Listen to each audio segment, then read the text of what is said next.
I think we talked a few years back. Yeah. Now people put effort in their comments, and usually on extreme side, both ways, and mostly. But anyway, so so that means there are interests there. That people are interested in what you're saying and what you're doing. Well, one thing I'd like to mention is that um, because when this is couched, when the idea is couched in gay terms, I see. many people don't even understand it. And as I've been explaining to people over the last year or so, that I'm an inclusive imam, Okay. something where other imams are exclusive. So what they do is that they reject people based on certain factors, where I don't reject them for that, because I believe as an imam that all people have the right, the RIGHT, to all the religious rights, RITES. And therefore my stance is very different, and I question why others don't have a similar way, even though they may have disagreement with what a person may do. Uh, well, I understand what you say. Why don't we do this? I'll let you introduce yourself. Okay. So go ahead. I'll give you like just a minute. Introduce yourself, Okay. and then we'll go from there. Assalamu alaikum. This is Imam Daayiee Abdullah, Washington, D.C. I'm the director of MECCA Institute, which is a developing and growing online school. We're changing basically into a seminary, and our ultimate goal is to graduate chaplains and then inclusive philosophy as it relates to Quranic ethics. Who's funding this institute? Well, it's not funded by anyone. It's actually an institute that is based on the people's needs, and people are coming to take courses. We are now knowing for all the things that people are interested in about you is you are one of the few gay imam. I know we're going to go back to this, but this is very important, because we don't see this every day. This is I don't know 2-3 of in the world. So this is a very very unique and very important in a debate itself, and I'm sure you cannot escape that. So, no, I can't.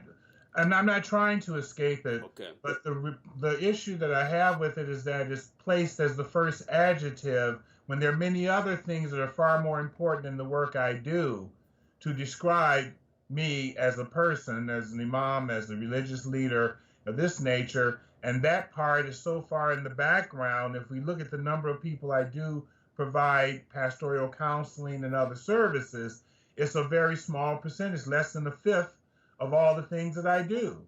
I see. So I don't disown it. I just question where the value of it is placed in the long list of things that I do. One of the value that might be interest to a lot of people in the context of what's going on now, where we hear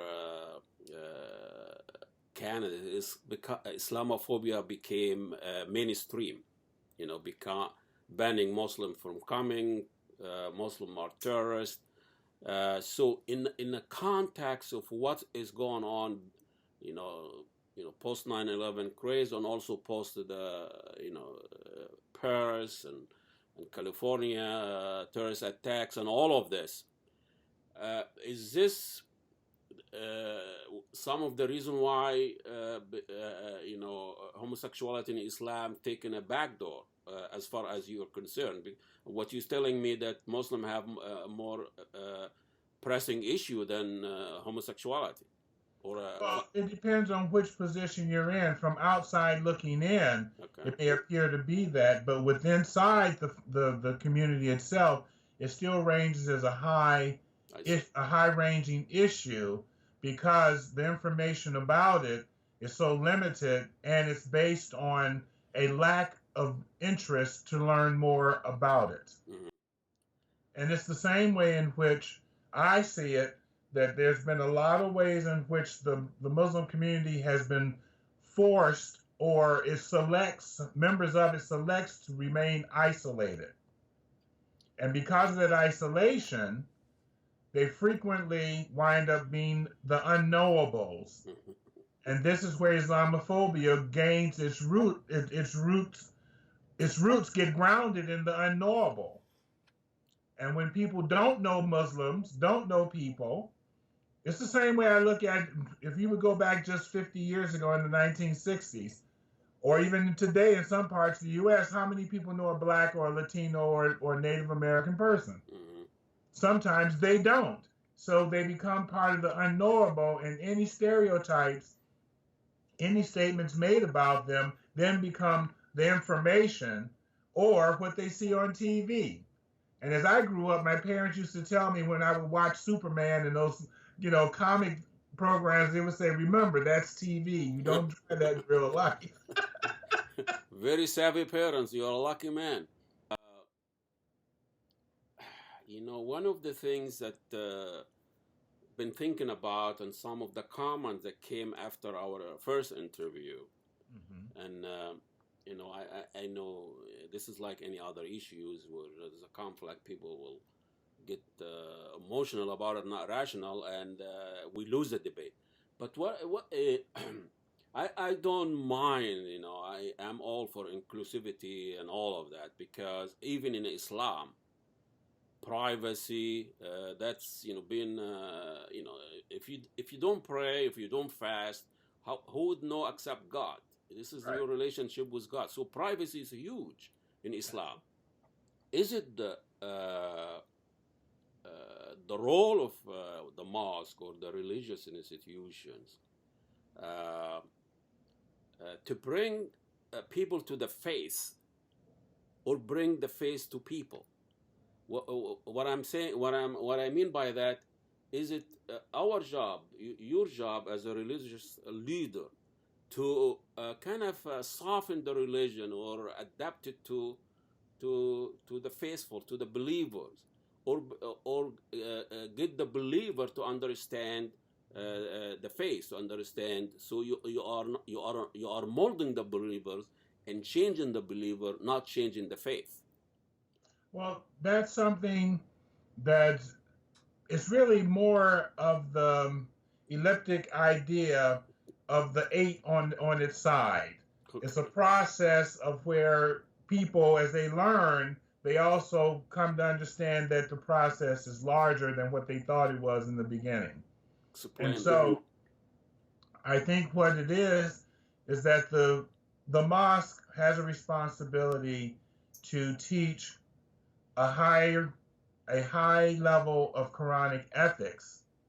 And through that teaching, people then have the right to ask, what do those ethics mean in these circumstances? This has always been the methodology, but based upon the person's circumstances, meaning time, place, and actors involved in the particular situation. Okay. And it's very historical for when the Prophet sent people from MECCA to the Christian king in order to safeguard them. They wound up being Muslims in a non-Muslim state, a non-Muslim area. Yet they had rules and ethics that helped them live comfortably and at peace with those people who were not Muslim. And the thing that people fail to recognize is that when some who left that area, left the region, the Christian king's government and land, and then went to Medina, some of them stayed in the Christian land because they had developed a way to live and thrive and prosper there under that. So there's this false image that you can only be a good Muslim in a Muslim state, and that's not true.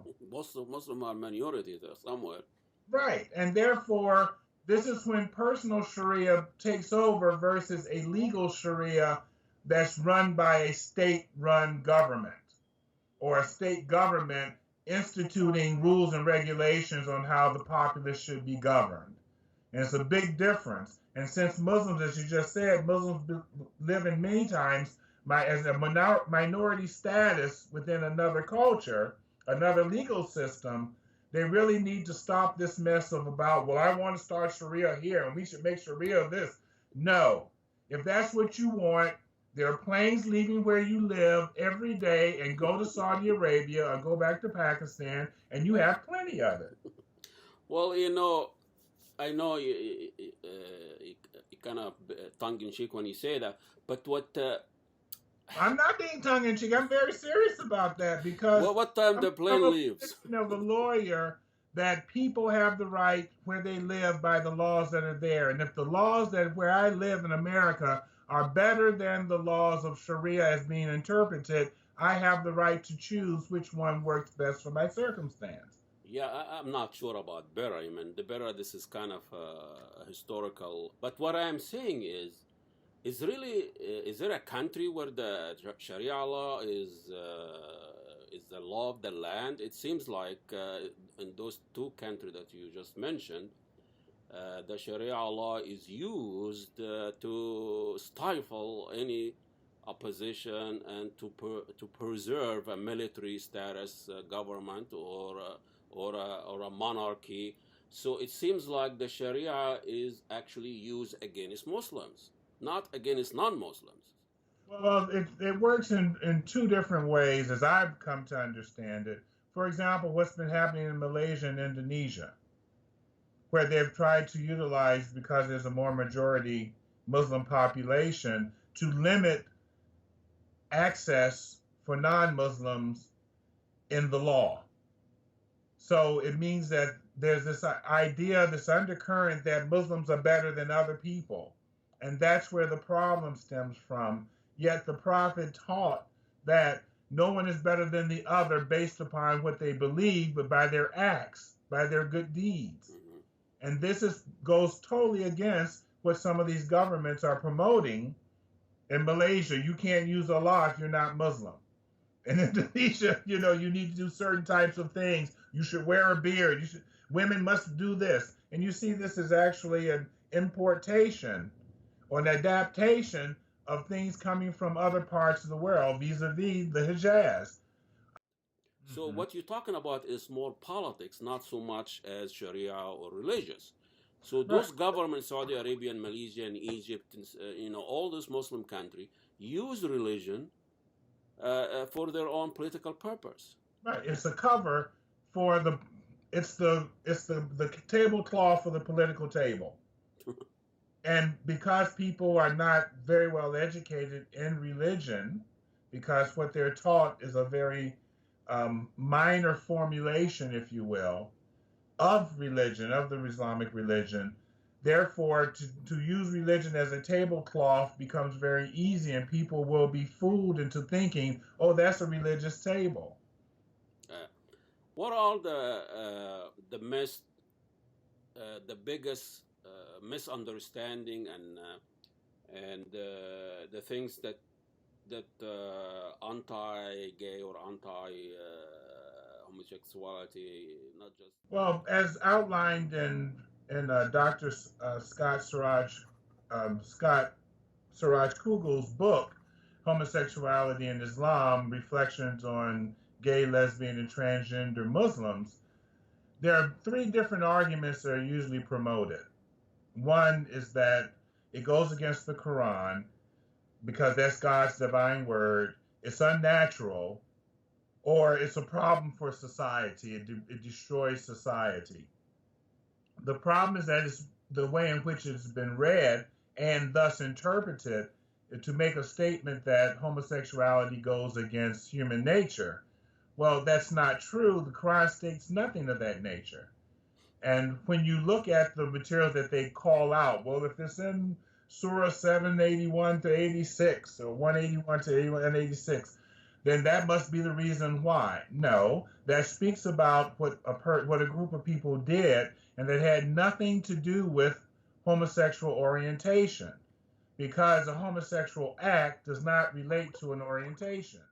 But then when you jump to the other part about being natural, the Quran also relates to that, because in Surah 24:31, it states there are men who have no desire for women, But it does not say that they don't have desire for anyone.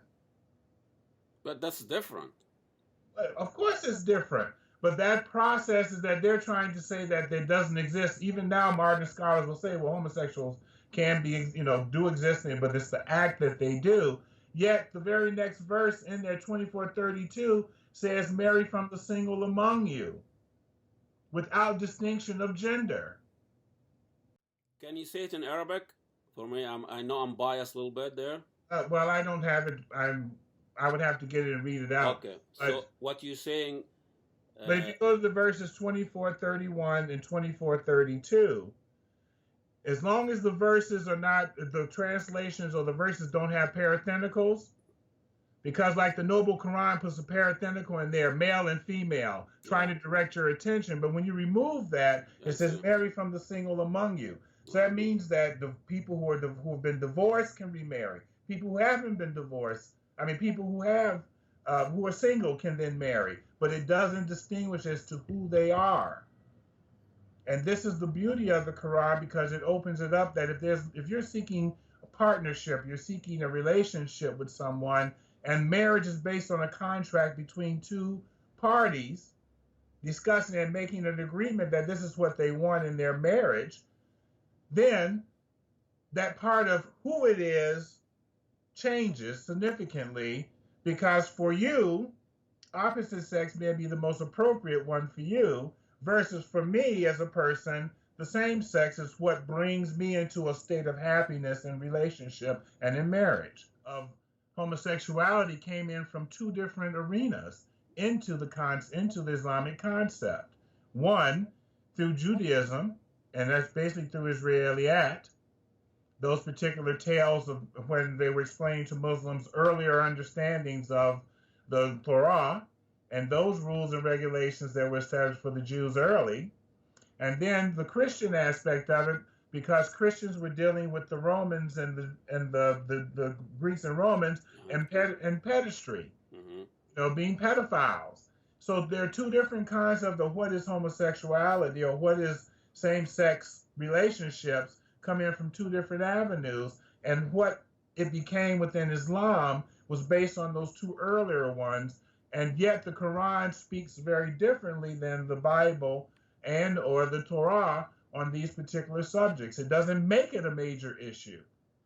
It poses it in terms of an oppression if it's not consensual. And it seems to me, when we talk about homosexuality, it's not the same thing through history or through culture. Right. Even homosexuality in African American, it has a cultural element to it. Then white Caucasian, that people in Saudi Arabia, that in Afghanistan, and all of that. That there is a huge cultural element, is it, and how it's been accepted, right, in public or privacy. But you are talking about the theology of it. Right. And it's very important, because this is always the foundation rock upon which many try to build their argument. But when you understand that the foundational rock doesn't say what it is, or is more porous than they make it to be, then it means that the whole process has more air. But historically, the students of great thinkers, tend to try to fill in the holes because they find reward in it. So what I'm saying is, if we're gonna be that inclusive, that would be like a social service elsewhere, not the mosque, not the church. The church and the mosque, certain rules and certain limitations that people adhere to and agree on, and services. Well, I disagree with that to a certain extent. I agree with you that in many areas of our lives, that an outside agency, an outside framework works well, because we live in a secular society here, okay? But in other terms, the mosque is responsible for teaching people how to be more open-minded. That if I say it doesn't work for me, I should not use that as a way to judge another person who may find it's not objectionable to them. And this means that diversity is a blessing to our community as long as that blessing does not do harm to individuals with whom individuals are interacting with. Well, So, according to them, it's doing a lot of harms. according to whom? According to the people who, kind of reject homosexuality in Islam, and Islam has no place for a homosexual. No, that's their human interpretation to say that. The Quran never says that. Allah's message does not give that import. And that's your interpretation too. Yes, of course. Okay. So what isn't but it one look, that's not my interpretation. This has been a consistent thing throughout time, because what happens is that people think that, well, when so and so said such and such, then that was completely all that was the end of the conversation. That's not true. Every person who came along had other contemporaries who disagreed with them on various points. On it, and that has been part of the Islamic history throughout its history. That's true. So there's no one size fits all. It's like pantyhose. No, it doesn't. It doesn't fit everybody. Oh, I'm glad you brought this up. So I can't relate to that experience. But what I'm saying is, is it one of the problems that Islam is not like Christianity or Judaism, doesn't have the hierarchical, it's kind of freelancing when it comes to interpretation? Do we have like a body of imams and Ummah expertise who decide on that instead of letting it up to a single imam and a single mosque? Well, I don't see any problem with there being a council of individuals, of learned individuals, to offer opinions. Opinions, yes. Because an opinion changed some of the circumstances, and that same opinion would not work in different places because of earth or because of custom, because of the way things have been done in a certain way. And though for some, it may appear to be something that's objectionable, it works just fine in that particular culture. Mm-hmm. So we don't have the right to go into another culture and tell people how to do stuff. We're talking about the issue, the main issue facing Muslims in America now. Mm-hmm. I was reading a study polls, one of those polls that said 61 something, almost 62% of Americans rather to have a gay Muslim, a gay neighbor than a Muslim. Mm-hmm. And that was a few years back. I'm sure this number shoots up now. And I was joking when somebody was posted that question to me on one of the network here. And I said, well, it would be a problem if an American neighbor was a gay Muslim. That is a little bit confusing for that neighbor. Mm-hmm. If he rather to have a gay, now we have a gay Muslim, what would we do? So in the scheme of what's going on now and the issue that facing Muslims now, in your institution, your service you offer, what are the issues that you are dealing with now? Overall, the issue of Islamophobia influences all kinds of people, but the problem is that those who are doing the blaming have a set stereotype in their image in their head. They think that all Muslims, why are Sikhs being attacked? Because people take a certain stereotype that this is what Muslims are. Yet, within the Muslim community itself, they also do the same kind of blaming or misinformation, because they put in the hierarchy. Here in America, many Muslims will put white people higher than they do other POCs who are also Muslim.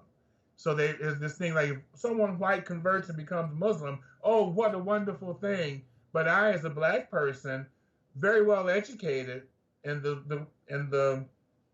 Islam as a religion, having lived in many cultures, have traveled many places, my information is poo-pooed, is dismissed because of my race, not because of the many degrees I have to rate that. So most of Arab men are socially gay.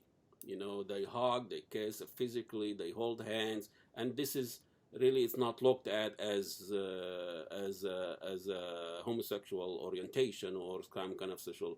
But you know, we have that. You know, if you look for intimacy, you see it between men, not between men and women. But so a gay, a Western gay or a gay person might even fit in that culture much easier than a culture that relationship between men and women is totally, you know, kind of defined. Well, I agree with you that when I first went to China and experienced that male-male bonding that goes on, the first time it happened, it sort of took me aback because coming from a Western culture, that was not the norm. No. But I quickly fell into the process because I knew it showed that they cared for me as a person. And therefore, since the natives cared for me, the other natives cared for me too. Mm-hmm. It was an invitation into their society that I am not so foreign, though I look different. So I found that to be the case. And then also in the Middle East, the same thing. I think that what I agree with you that some gay people might find themselves in a better social milieu in a Middle Eastern or more Muslim-oriented culture, Mm-hmm. because then their sexuality does not come to the forefront because of their interactions with other men, but that their friendships are based on a cultural norm that's just different than the West. But I still think that one of the issues, and I think here in the West as well, be it touching or not, that gay people have to change their relationship with each other and make that more wholesome, because many times gay people, as with women who have been in abusive types of relationships, that's a good issue. People. Mm-hmm. And in order to help them heal and become better people, they have to go through a process of evaluating those things that they've been taught, like I said, the baby bird, and learn to take those things out and get rid of those things so that they find that who are they as a person? What kind of standards do I live by as a human being who happens to be gay or who happens to be black or who happens to be Arab? You know, there's many of those things that are there. And once we come to some sense of steadiness and a foundational framework that I am a good person, then you're okay. I have one thing to say. When I was about 12. Well, thank you so much. And I know the P capital, the progressive with a P capital, is not even, it doesn't even have a good ring to it, even in the mainstream culture here. You know, not even the L, let alone P progressive. So you really you have the challenge from all directions. So, yes, but it's something that I think we're going to have gradual improvement over time. So that's part of the process. My goal is that I'd like to, by 2022, produce at least 100 inclusively trained chaplains to fulfill the needs of various Muslims in our community. Well, thank you so much and good luck. All right. Take care. Take care. Assalamu alaikum. Walaikum salam.